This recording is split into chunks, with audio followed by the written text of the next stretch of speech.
Bien, amados hermanos, como les anunciamos hace un momento, ¿verdad? El discipulado de esta tarde se denomina, perdón, siempre el discipulado Nueva Vida en Cristo. Y el volumen es el número 4. El tema general es viviendo libres a través de la verdad.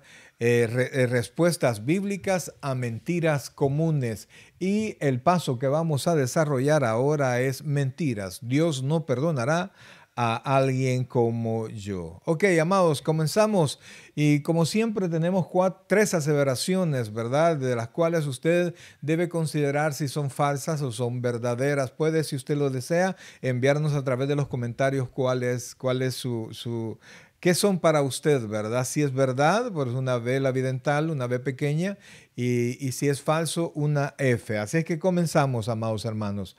Hay muchos pecados que Dios no está dispuesto a perdonar. ¿Para usted eso es falso o verdadero? Le recomendamos que en un solo comentario nos mande las respuestas al respecto. Hay muchos pecados que Dios no está dispuesto a perdonar. ¿Qué le parece a usted? ¿Eso es falso o es verdadero? El número 2 es, aunque ya he confesado mis pecados, sigo sintiéndome mal. Dios no me ha perdonado. Aunque ya he confesado mis pecados, sigo sintiéndome mal. Dios no me ha perdonado. Y la tercera es, no merezco el perdón de Dios. No merezco el perdón de Dios. Así es que envíenos sus comentarios, la respuesta en sus comentarios, para que al final, ¿verdad? Al final del discipulado, ya después que lo hayamos visto todo, vamos a dar nuestras respuestas a ver si coinciden. Recuerda que aquí nadie se equivoca, sino que por el contrario todos estamos aprendiendo. Ok, amados hermanos, vamos entonces. La mentira. Vamos a exponer la mentira. Dice así. La mentira toma varias formas. Lo que he hecho es tan terrible, ¿verdad? Y de repente usted lo piensa, la mentira que Satanás pone en nuestra mente. Lo que he hecho es tan terrible, temo que Dios no podrá perdonarme. Cada uno tiene sus problemas, ¿verdad? Cada uno tiene sus errores. Usted debe examinarse a usted. Repito, lo que he hecho es tan terrible, temo que Dios no podrá perdonarme. O si no, tengo demasiados defectos. No soy digno. Otro, ¿cómo puede Dios amar a alguien como yo? Temo que soy un caso perdido. La siguiente, Dios me ha dado oportunidades y no he sabido aprovecharlas. No sé si me dará otra oportunidad. Pues esas, amados, son pensamientos que vienen a nuestra mente y todas son mentiras. Todas son puestas por Satanás en nuestra mente. La verdad, esta mentira, como muchas, es una mezcla de verdad y mentira. Por un lado, ponga atención a esto, la persona está en lo correcto cuando dice que no es digno. Realmente nadie es digno. Reconoce que todavía peca y no se siente digno del perdón de Dios. Hasta ahí estamos bien, ¿verdad? Porque nadie es digno del perdón de Dios. El problema es que ha llegado a creer que no hay remedio para sus pecados. Ese es el asunto. Cree que es algo que nadie puede resolver ni Dios mismo. ¿Por qué? Tal vez porque los pecados son demasiados, o porque ha repetido los mismos muchas veces, o porque se siente imposibilitado de vencer sus posibilidades. El enemigo aprovecha todas estas cosas para meternos ideas y hacernos creer que Dios no nos va a perdonar. Sigamos con la verdad. Esta persona probablemente cree que Dios perdona a los que pecan menos que nosotros. O sea, tal vez esta persona, mi vecino, mi amigo, mi compañero, peca menos que yo sé que a él lo va a perdonar, pero no me va a perdonar a mí. Eso es una mentira que Satanás nos dice, ¿verdad? Entonces, pero vamos a ver y comenzamos con los numerales, ¿verdad? La primera dice, ¿de dónde vienen estas dudas? Oiga esto, ¿de dónde vienen estas dudas? Para eso vamos a ir a Apocalipsis capítulo 12, versículos 9 y 10. Este Apocalipsis describe una de las tácticas principales de Satanás. Dice así el texto, solo son 2 versículos, pero tremenda verdad la que tienen. Y fue lanzado fuera el gran dragón, la serpiente antigua, que se llama Diablo y Satanás, el cual engaña al mundo entero. fue arrojado a la tierra y sus ángeles fueron arrojados con él. Entonces oí una gran voz en el cielo que decía, ahora ha venido la salvación, el poder y el reino de nuestro Dios y la autoridad de su Cristo, porque ha sido lanzado fuera, oiga esto, ¿quién? El acusador de nuestros hermanos, el que los acusaba delante de nuestro Dios, ¿cuánto tiempo? Día y noche.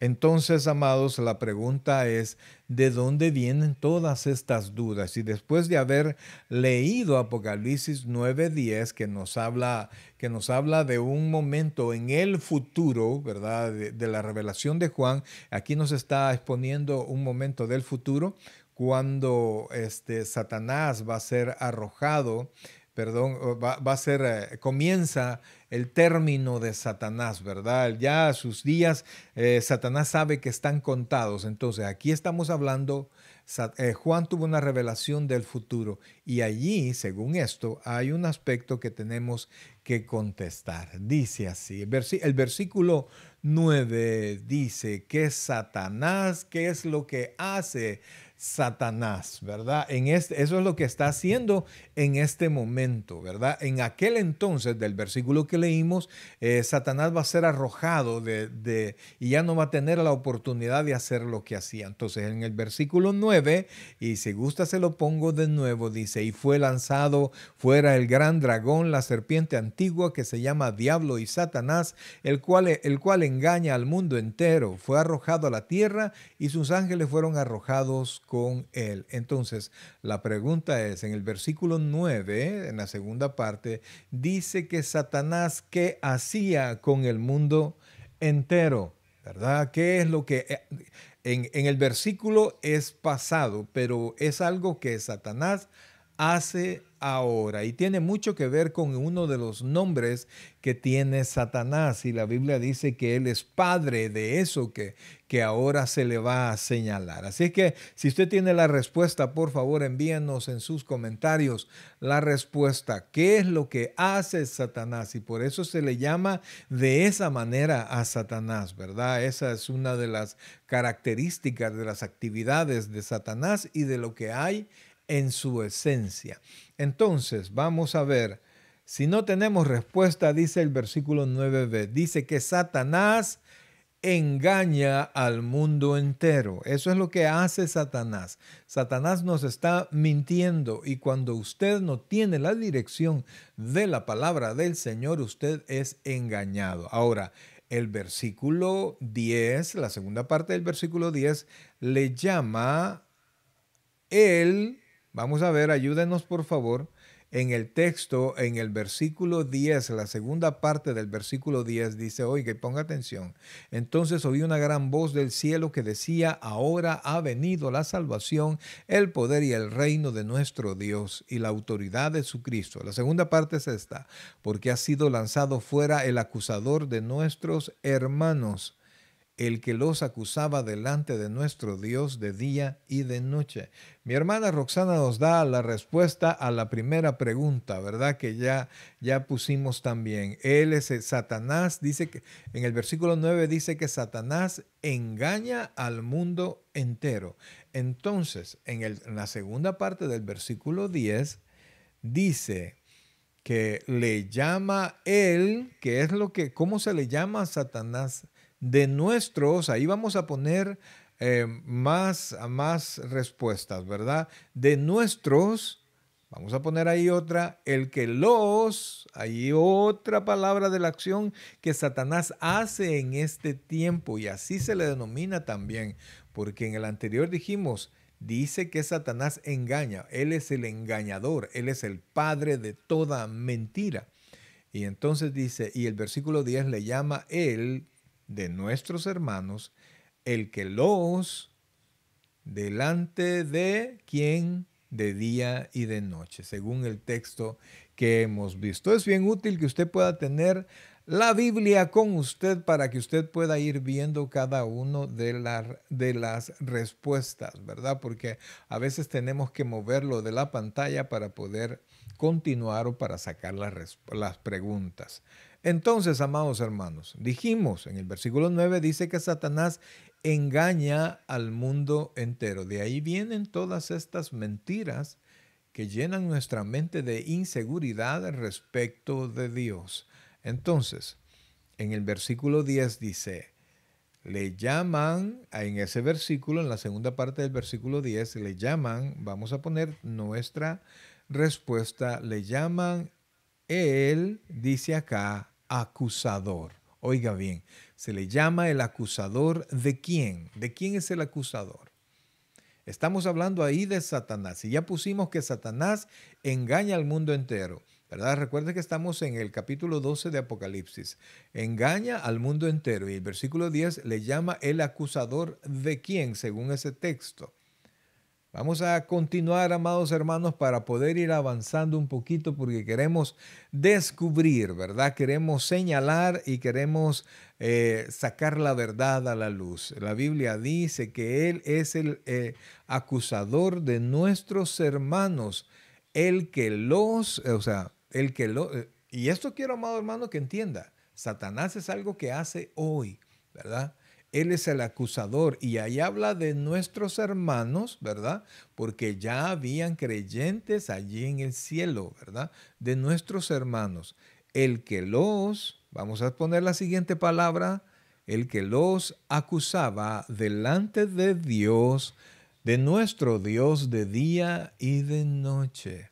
Él es el acusador. Cristo es nuestro abogado y nos defiende. Y no solamente nos defiende, sino que murió por nosotros en la cruz del Calvario. Oiga esto, por favor. Aunque no logra engañar a Dios, y bendito sea el Señor y gloria a Dios por eso, aunque no logra engañar a Dios, sí nos puede convencer a nosotros con sus mentiras. Tiene razón, hemos pecado, nosotros no lo podemos negar. La Biblia dice que el que dice que no ha pecado es mentiroso y hace a Dios mentiroso, dice Primera de Juan. Entonces tiene razón, hemos pecado. Pero miente al decir que nuestros pecados son demasiados para ser perdonados. O sea, no hay nada que nos perdone. Satanás nos mete en la mente, nadie te va a perdonar, no mereces el perdón. Si creemos esto, el enemigo, que también es Satanás, logra paralizarnos con la duda y el remordimiento. Y quiero que comprenda esto, ¿verdad? Ahí dice, mi hermana Roxana nos da la respuesta, nuestros hermanos que acusaba delante de nuestro Dios, correcto. Entonces, si creemos estas mentiras, amados hermanos, el enemigo logra paralizarnos con la duda y el remordimiento. O sea, Satanás no le interesa enfermarnos, a Satanás no le interesa quitarnos las cosas buenas, no. Satanás quiere enfermarnos, Satanás quiere quitarnos las cosas buenas porque quiere provocar en nosotros una sola cosa, duda. Y quiere que dudemos no solamente de nosotros, sino que quiere que dudemos principalmente de Dios, que no miente. Entonces, cuando nosotros les damos espacio en nuestra mente a las mentiras de Satanás, perdemos poder, perdemos nuestra fe delante de Dios y desconfiamos de Dios. Y por eso es que la Biblia dice que la duda es pecado. Desconfiar de Dios, no tener confianza de Dios es pecado. Ahora, vamos a la pregunta número 2. Dice, entonces, ¿cuál es la actitud de Dios hacia el pecador? Vamos a leer Efesios capítulo 2, versículos 4 y 5. Póngale mucha atención a la lectura porque la vamos a mover de la pantalla en unos momentos. Efesios capítulo 2, versículos 4 y 5. Pero Dios, oiga esto, que es rico en misericordia, por su gran amor con que nos amó, aun estando nosotros muertos en pecado, nos dio vida juntamente con Cristo, por gracia sois salvos. Se lo vuelvo a leer. Pero Dios, que es rico en misericordia, por su gran amor con que nos amó, aún aun estando nosotros muertos en pecado, nos dio vida juntamente con Cristo, por gracia sois salvos. Entonces, ¿cuál es la actitud de Dios hacia el pecador? Vamos a ver, Dios es rico en, según ese texto, bueno, Dios es rico en muchas cosas, pero según ese Efesios, Dios dice allí que Dios es rico en algo para con nosotros y nosotros tenemos que darle gracias a Dios por eso, por tener esa actitud delante de nosotros que somos pecadores. Nosotros mereceríamos el desprecio. La Biblia dice que la paga del pecado es muerte, ¿verdad? Ah, correcto. Mi hermana Roxana da la respuesta. Dios es rico en misericordia, ¿verdad? Él es rico en misericordia. Aún estando muertos en pecado, nos dio vida. Y ponga atención a esta palabra que tenemos que poner ahí. ¿Cuál es la palabra que aparece allí? ¿Verdad? Que también está en Efesios 2, 8 y 9 y nos dice que hemos sido salvos por eso, ¿verdad? Por una actitud de Dios para con nosotros. No merecemos el perdón, no merecíamos ni mereceremos el perdón, pero la actitud de Dios en su misericordia le hizo tener la palabra que aparece ahí, porque por eso nosotros hemos sido salvos. ¿Qué palabra es la que tenemos que poner allí? Ayúdanos con su respuesta, por favor, y eso es algo que debe quedarse en su mente, ¿verdad? Que realmente no merecíamos nada. Pero no se trata de merecer, no se trata de que nosotros valemos, sino que todo viene de Dios, es Dios. Y su, como vimos anteriormente, misericordia es que hizo derramar en nosotros esa palabra. Vamos a ver, amados hermanos, es un regalo inmerecido, es un don inmerecido. Entonces, amados hermanos, vamos a poner la respuesta. Por gracia hemos sido salvos. Usted comprenda esto, amados, no lo merecemos, no lo merecíamos de ninguna manera. No había algo bueno en nosotros que Dios dijera, no hombre, a este tengo que salvarlo porque algo tan valioso no lo puedo perder. No, si nosotros valemos es porque Dios nos amó y su gracia nos hizo nos hizo salvarnos. Entonces, ahora, oiga esto, por favor. Las palabras misericordia y gracia son como dos lados de la misma moneda. Porque una cosa es la misericordia y otra cosa, correcto, mi hermana Roxana, gracia, ¿verdad? Una cosa es la misericordia y otra cosa es la lástima, ¿verdad? Lástima es un sentimiento que usted tiene por el dolor de otra persona, pero que no le mueve muchas veces a hacer nada.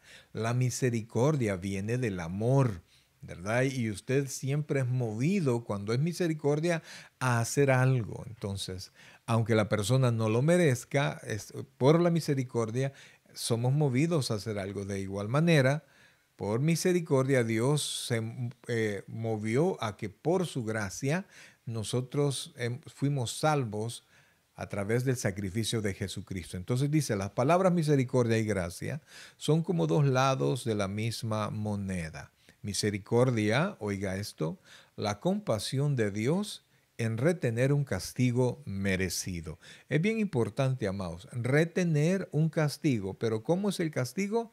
Merecido, ¿verdad? O sea que por nuestro pecado merecíamos el castigo. Y la gracia es el gran amor de Dios en darnos un regalo no merecido. ¿Y cuál es el regalo que no merecíamos? El perdón. Realmente, amados, no merecemos el perdón, pero Dios nos lo dio por su gracia y por eso hemos sido salvos. Ahora, vamos a leer un texto, permítame, que está en Romanos capítulo 8. Vamos a sacarlo acá, vamos a ver. Capítulo 8, versículo 31 al 39. Y ahí póngale mucha atención a la lectura. El capítulo 8 de la carta a los Romanos es uno de los capítulos más hermosos de toda la Biblia y donde residen un número de promesas increíbles para cada uno de nosotros. Entonces, dice así, amados hermanos, Romanos capítulo 8, versículos 31 al 39, se los leo. Ponga mucha atención, por favor, a esta lectura y después vamos a preguntar. Dice así: ¿qué pues diremos a esto? Oiga esto. Si Dios es por nosotros, ¿quién contra nosotros? El que no escatimó ni a su propio Hijo, sino que lo entregó por todos nosotros, ¿cómo no nos dará también con él todas las cosas? ¿Quién acusará a los escogidos de Dios? Dios es el que justifica. ¿Quién es el que condenará? Cristo es el que murió, más aún el que también resucitó, el que además está a la diestra de Dios, el que también intercede por nosotros. Versículo 35. ¿Quién nos separará del amor de Cristo? ¿Tribulación o angustia, o persecución o hambre, o desnudez o peligro o espada? Como está escrito, por causa de ti somos muertos todo el tiempo, somos contados como oveja de matadero. Antes, oiga esto, antes en todas estas cosas somos más que vencedores por medio de aquel que nos amó. Por lo cual estoy seguro, esta parte de este capítulo 8 es hermosísima, por lo cual estoy seguro de que ni la muerte, ni la vida, ni ángeles, ni principados, ni potestades, ni lo presente, ni lo porvenir, ni lo alto, ni lo profundo, ni ninguna otra cosa creada nos podrá separar del amor de Dios que es en Cristo Jesús, Señor nuestro. Aleluya, amados hermanos, eso es precioso. Ese es un regalo increíble que Dios nos ha permitido que llegue a nosotros en su gracia y en su misericordia. Entonces, amados hermanos, oiga esto por favor. Ya que leímos Romanos capítulo 8, versículos del 31 al 39, quiero que vea por favor, en lugar de acusarnos, ¿qué hace Dios? Y vamos ahí vamos a tomar algunos versículos. En el versículo 34, enséñanos por favor qué es lo que hace Dios. Ponga allí en pocas palabras, dice el versículo 34, ¿quién es el que condenará? A Cristo es el que murió, más aún el que también resucitó, el que además está a la diestra de Dios, el que también intercede por nosotros. Entonces, en lugar de acusarnos, Satanás es el acusador. ¿Qué es lo que hace Dios? ¿Qué es lo que hace Cristo por nosotros? Oiga bien, por favor, porque esto es precioso. El que además está, dice, ¿quién es el que condenará? Cristo es el que murió, más aún el que también resucitó, el que además está a la diestra de Dios, el que también no solamente está sentado, intercede por nosotros. Entonces, según este versículo 34, en lugar Cristo de acusarnos, que tiene todo el derecho de hacerlo, mi querido hermano, tiene todo el derecho de hacerlo, ¿qué es lo que hace por nosotros? Vamos a ver, ayúdenos por favor con su respuesta. Ayúdenos con su respuesta, por favor. Dice, intercede por nosotros ante el Padre. Amén, amén, correcto. Oiga bien, por favor, intercede por nosotros. Ahí nos equivocamos probablemente. Vamos a ir al texto, por favor. Aleluya. Dice 34, ¿quién es el que condenará? Cristo es el que murió, más aún el que también resucitó, el que además está a la diestra de Dios, el que intercede por nosotros. Amados, usted tiene toda la razón y no sé por qué se nos fue eso. Entonces, en lugar de condenarnos, es que ese, amado hermano, ese versículo no era, el anterior no era el 34, porque ese era el 33, perdónenme, amado. Entonces ahora vamos a responder, ¿verdad? El 33 decía, ¿quién acusará a los escogidos de Dios? Dios es el que justifica. ¿Verdad? Ahí tuvimos un error, amados, pero póngale usted mucha atención. En lugar de acusarnos, primero en el versículo 33, Cristo nos justifica.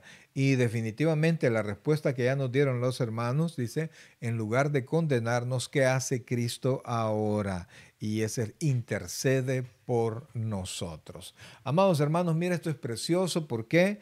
Porque Cristo, amados, vino y murió por nosotros, nos presenta como justos delante de Dios y ahora nosotros, y no solamente nos ha presentado como justos, o sea, eso se refiere, nos justifica, sino que Él intercede por nosotros. Amén. Amén. Entonces vamos a ir al versículo, vamos a la numeral 4, dice, entonces, ¿cuál es el deseo de Dios?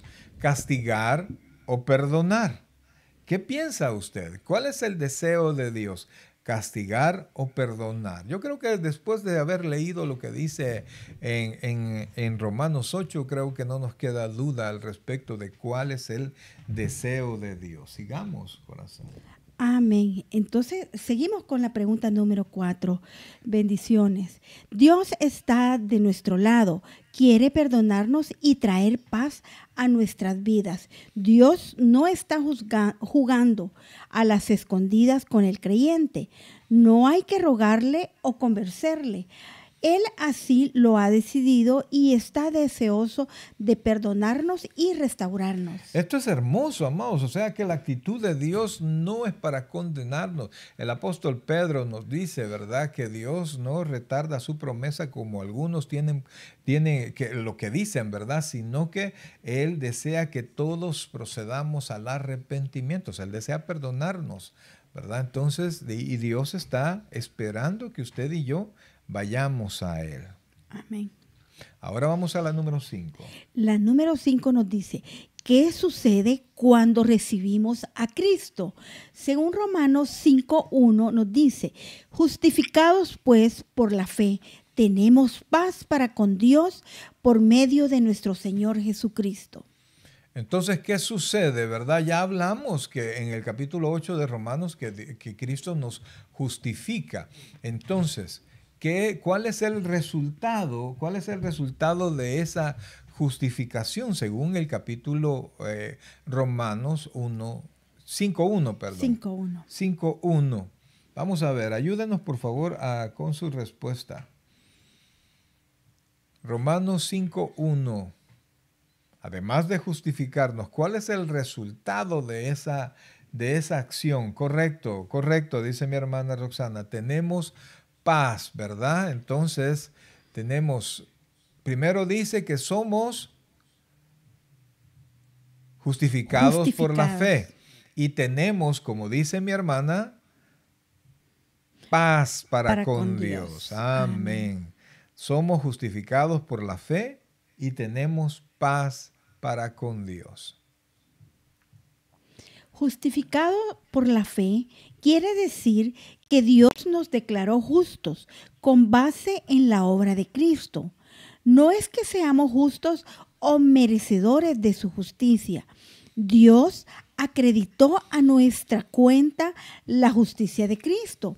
Es un trabajo terminado por Cristo en la cruz, independientemente de nuestra propia justicia. Amén. Oiga esto, por favor, porque nosotros tenemos que tener seguridad con Dios porque nosotros no tenemos que ganarnos el perdón, no tenemos que ganarnos la salvación, tenemos que creer en Cristo porque Dios desea salvarnos. Amén. ¿Cómo nos mira Cristo? Esa es la pregunta que tenemos. ¿Cómo nos mira Cristo? ¿Cómo nos mira ahora? Ahora. Dice que ninguna condenación hay para los que están en Cristo Jesús. Según Romanos 8:1, a pesar de nuestras debilidades, nos declara justos. No mira nuestras fallas, sino la sangre que las cubre, que es la sangre de Cristo. Amén, amén. Y por eso es que nosotros debemos de tener seguridad. Amén. ¿Ha aceptado a Cristo como su único y suficiente Salvador? O sea, ¿está bajo la sombra de la cruz? Es una pregunta que cada uno de nosotros debemos hacernos a sí mismo. Amén. Si no, ¿hay algo que le impide hacerlo ahora? ¿Hay algún pecado que la sangre de Cristo no cubra? ¿Puede Dios perdonar a alguien como usted, aún con sus fallas? Ahora vamos a una narración y ponga atención a esto. Las preguntas anteriores son súper importantes, ¿verdad? Porque eso es lo que nos hace entrar al perdón de Dios. Oiga esto, ¿de qué color es la pared? Es común describir las casas por su color. Por ejemplo, uno dice, yo vivo en la casa blanca con portón negro. Pero si pensamos bien, la casa probablemente no es blanca. ¿Por qué? Si es una casa con paredes de concreto, el verdadero color de la pared es gris, el color del concreto. La llamamos blanca porque lo que vemos es la pintura blanca que cubre la pared. De igual manera, nosotros siendo pecadores, hemos sido cubiertos por la sangre de Cristo. Lo que Dios mira es su santo. Es un santo declarado justo por la sangre Amén. de nuestro Señor Jesucristo.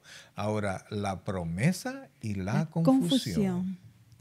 Y la número 6 nos hace la pregunta, ¿qué promete en Primera de Juan 1:9? Y nos dice así el versículo: si confesamos nuestros pecados, Él es fiel y justo para perdonar nuestros pecados y limpiarnos de toda maldad.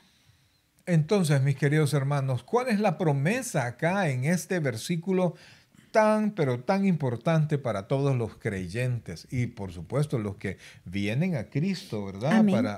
Ese es algo importantísimo. ¿Por qué? Porque yo no puedo pensar en que voy a mantenerme, que voy a ser perfecto, que voy a ser completamente limpio después de recibir a Cristo y que nunca voy a pecar. Entonces, este poderoso versículo tiene una provisión tan hermosa, tan valiosa para todos los hijos de Dios. Entonces dice, Primera de Juan 1:9, dice, si confesamos nuestros pecados, es una acción que hacemos nosotros, Él es fiel y justo para perdonar nuestros pecados y limpiarnos de toda maldad. Entonces, ¿cuál es la promesa allí? En ese versículo. ¿Cuál es la promesa si confesamos nuestros pecados? Perdonar nuestros pecados. Amén, amén.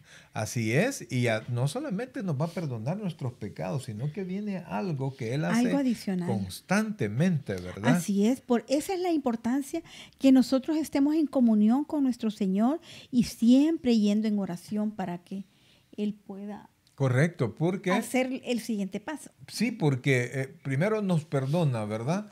Pero siempre estamos ahí con la actitud pecaminosa. Pero cuando nosotros estamos constantemente yendo a Dios, sincerándonos con Dios, diciéndole al Señor, Señor, yo tengo ese problema, Señor, yo ya no quiero tener este problema. Entonces, cada vez que nosotros vamos a Dios, el Espíritu Santo nos va limpiando. Vamos a poner nuestra respuesta. Limpiar de toda maldad, amén. Si confesamos nuestros pecados, nos perdona y limpia de maldad. Amén. Correcto, correcto, mi hermana, correcto. Y muy a tiempo la respuesta. Sí. Sigamos. Confesión significa, ¿qué cree usted que significa confesión? Y eso es algo que nosotros hacemos delante de Dios, ¿verdad? Únicamente delante de Dios. ¿Por qué? Porque no tiene sentido hacerlo delante de otra persona con mi misma condición pecaminosa, ¿verdad? ¿Qué significa para usted confesión? Porque es algo que dice el versículo 1 de Juan 1:9 que debemos de hacer si confesamos nuestros pecados. ¿Pero qué es eso para usted? Ayúdenos, por favor. Ayúdenos y nosotros ponernos a cuentas, sí, más o menos, ¿verdad? Eso es lo que hacemos, ¿verdad? Eso es lo que hacemos, pero quizás para que se entienda un poquito, declarar nuestras faltas. Amén. ¿Verdad? Ir ante Dios y declarar nuestras faltas. Esto es lo que he hecho, Señor. Al final de cuentas es eso, ¿verdad? Ponernos a cuentas, pero es declarar nuestras faltas. Ahora vamos a la número 7. Y la número 7 nos dice, si Dios promete perdonarnos y limpiarnos de toda maldad, ¿por qué es que algunos creyentes no se sienten perdonados y siguen recriminándose después de confesar sus pecados? ¿Cuál cree usted que sea el problema? Y eso es algo que pasa, amados hermanos, ¿verdad? Y es importante tratarlo, ¿verdad? Es importante encontrar una respuesta y podría ser alguna de estas, mira. Una es, no fueron sinceros A la hora de su a confesión, a la la hora hora de recibir a Cristo. sí, Dios no les perdonó, le falta fe para creer que Dios les ha perdonado, confesaron pero no aceptaron el perdón y algún otro que podríamos agregar por ahí.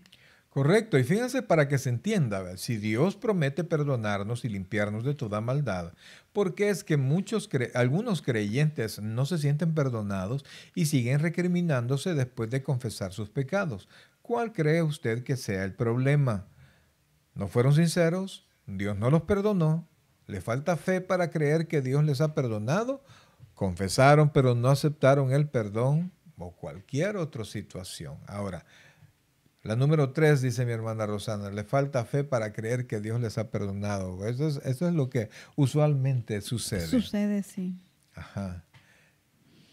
¿Creen que el problema pueda ser su falta de sinceridad o que Dios no quiere perdonarles, pero más bien es porque tienen su mirada puesta en su pecado? Algunas veces no queremos dejar el pecado, pastor. Sí, está correcto. En lugar de ponerla en la sangre de Cristo, cree que su pecado es imperdonable y que requiere algún tipo de penitencia para ser perdonado. Depende de sus emociones, no en lo que Dios promete. Dicen, si no me siento diferente, tal vez Dios no me ha perdonado. Y ese es el problema de querer sentir, ¿verdad? Porque no se trata de sentir, se trata de saber, se trata de creer lo que dice la palabra. Es decir, saber lo que dice la palabra y creer lo que dice la palabra. Y hemos puesto suficientes versículos para que usted entienda, número 1, que Dios desea perdonarnos, ¿verdad? Número 2, que no merecemos el perdón. Nadie merece el perdón. Hemos pecado definitivamente, no merecemos el perdón, pero Dios nos ama y dijimos su misericordia. Él derrama su gracia por nosotros. Cristo murió en la cruz por nosotros y Él desea perdonarnos. Amén. Ahora nos preguntaremos, ¿qué es más grande, el poder de mi pecado o el poder de la sangre de Cristo? Esa es una pregunta muy importante, amados, y que justamente resolvería muchos problemas si el cristiano que no se siente perdonado lo medita mucho, ¿verdad? Y es una pregunta muy frecuente que suelen hacer las personas. Correcto, pero yo le puedo asegurar, amados, no hay como la sangre de Cristo. Amén. Aprenda un hábito saludable. Después de confesar, acostúmbrese a recibir el perdón de Dios. Podría orar así. Dios, te he confesado mi pecado y creo que Cristo pagó mi castigo con su muerte. No merezco tu perdón, pero lo acepto. Creo en la promesa de Primera de Juan 1:9, que me has perdonado y seguiré viviendo como si fuera cierto, pues lo es. Rehúso seguir recriminándome y me rehúso a creer la mentira de que tú no quieres perdonarme. Fíjense, amados, que es importante, ¿verdad? Que uno se diga a sí mismo. ¿Por qué? Porque si no, nuestro interior, donde reside nuestro pecado, nos va a hablar, ¿verdad? Nos va a hablar y nuestro interior puede decirnos, no te ha perdonado, acordate lo sinvergüenza que sos, ¿verdad? Acordate que siempre volvés a caer, acordate lo débil que eres, ya vas a andar haciendo algo malo. Pero en lugar de darle espacio a su corazón, a su mente, que le hable, háblele usted. Y dígale, y hable con Dios y dígale, Señor, yo creo, Primera de Juan 1:9, que si yo confieso mi pecado, tú me perdonas y me limpias de toda maldad. Yo lo creo y rehúso a seguirme recriminando, acusándome, sintiéndome mal. ¿verdad? Porque la mentira de Satanás es que Dios no nos quiere perdonar. Amén. Así es. Cierre sus ojos y trate de imaginarse parado bajo la sombra de la cruz como en el dibujo de abajo. Ahí está usted, la cruz de Cristo, el sacrificio de Cristo, ¿verdad? Es lo que nos cubre a nosotros. Ese sacrificio, la cruz, la sangre derramada en la cruz del Calvario. Por eso es que nosotros, aunque estemos ahí de rodillas, delante de Dios estamos sin problema, justificados, ¿verdad? Allí la sombra de la cruz. A la sombra. A la sombra de la cruz. Así. Dios me mira como justo por la sangre de Cristo. Amén. Y por eso, amados hermanos, es que el cristiano debe ser la persona más feliz de la tierra. Porque aunque merecía todo el pecado, esa condena no es que no se dio, sí se dio, pero se dio en Jesucristo en la cruz del Calvario, quien murió por nosotros, por amor, para que nosotros podamos tener una comunión con el Padre. De gracias a Dios por declararlo justo por la sangre de Cristo. Su perdón está basado completamente en la obra terminada de Cristo en la cruz. No hay nada más que hacer, solo recibirlo. Recibe ese regalo si usted no lo ha hecho nunca.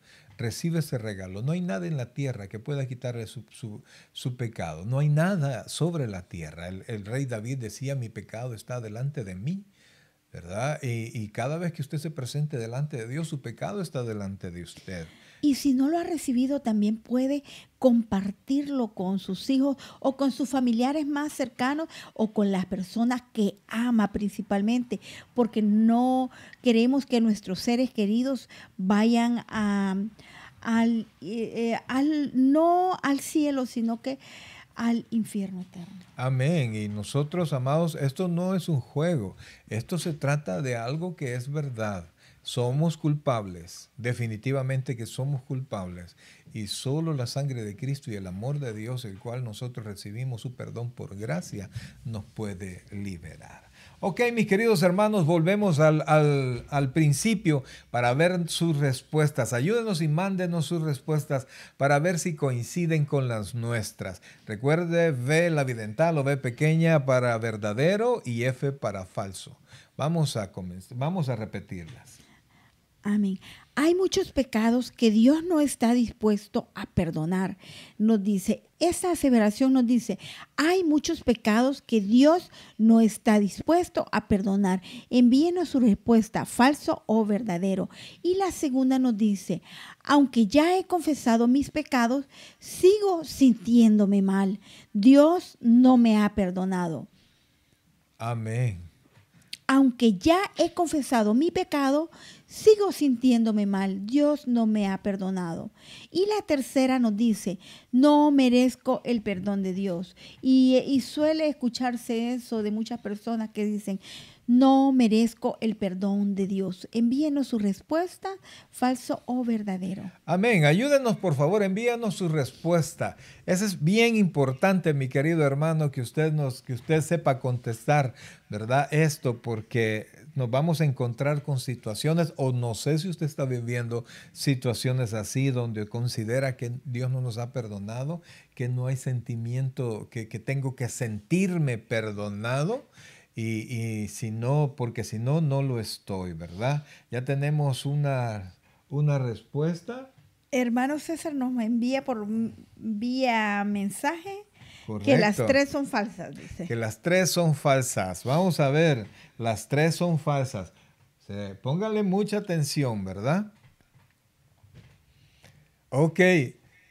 Vamos a ver, y de un solo, amados hermanos, vamos a tratar de darle una pequeñita explicación al respecto, porque todas las respuestas están bien, pero no tanto, ¿verdad? Hay un detallito ahí según la respuesta de nosotros, ¿verdad? Y según lo que hemos enseñado. Vamos a ver, y póngale mucha atención, por favor. La primera dijimos, hay muchos pecados que Dios no está dispuesto a perdonar. Allí no hay ningún problema porque veo que todos tenemos la misma respuesta, porque para eso murió Cristo en la cruz del Calvario, para perdonarnos. Y por eso es que esta es falsa, ¿verdad?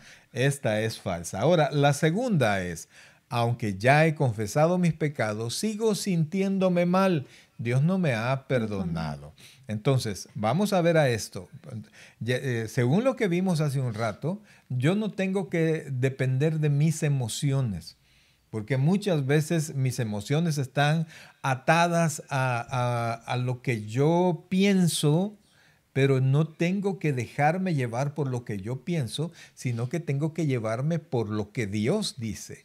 Y la Biblia enseña que Dios desea perdonarme, que en su misericordia me retiene el castigo, me retiene la condenación, mandó a Jesucristo a morir en la cruz del Calvario por mí, y entonces Él está esperando que yo abra mi corazón y reciba a Cristo como mi Señor y Salvador personal. Entonces, si usted si usted ya hizo eso y se siente mal todavía por su pecado, quiero decirle, esa respuesta es completamente falsa, porque Dios le ha perdonado. Dios le ha perdonado. Confíe en la palabra de Dios. Confíe, porque dijimos que es más grande el poder de Dios, ¿verdad?, que el Amén. poder de mi pecado. Entonces esa es falsa. Y por último, amados hermanos, no merezco el perdón de Dios. Todos han puesto que eso es falso, pero allí yo quiero decirle que nosotros no merecemos el perdón, somos pecadores, somos culpables. El juicio de Dios debería de caer sobre nosotros, pero ¿por qué no cae? Porque Dios en su misericordia, no porque yo lo merezca, sino que porque Él me amó, me perdona por su gracia, no porque lo merezca, ¿verdad? Algo que yo merezco es algo que yo me gano, ¿verdad? Así es. Y es Jesús el que pagó nuestros pecados. Entonces esto, no merezco el perdón de Dios, es verdadero. Lo tengo por su gracia. Qué Amén. bendición, ¿verdad? Si no, no alcanzamos. Y le felicitamos por estar con nosotros hasta este momento. Dios me los bendiga a todos, ¿verdad? Ya sabe usted quiénes somos. Luis y Mario Chávez, ya sabe que les amamos, ¿verdad? Y esta es una labor que Dios nos ha pedido hacer y nosotros lo hacemos con mucho amor, el ministrarles a ustedes y por supuesto el Taber de Richmond, ¿verdad? Tabernáculo Bíblico Bautista Amigos de Israel en Richmond, California. Y lo hacemos todo. Por el pronto regreso de nuestro Señor Jesucristo. Amén. Eso es lo que nosotros.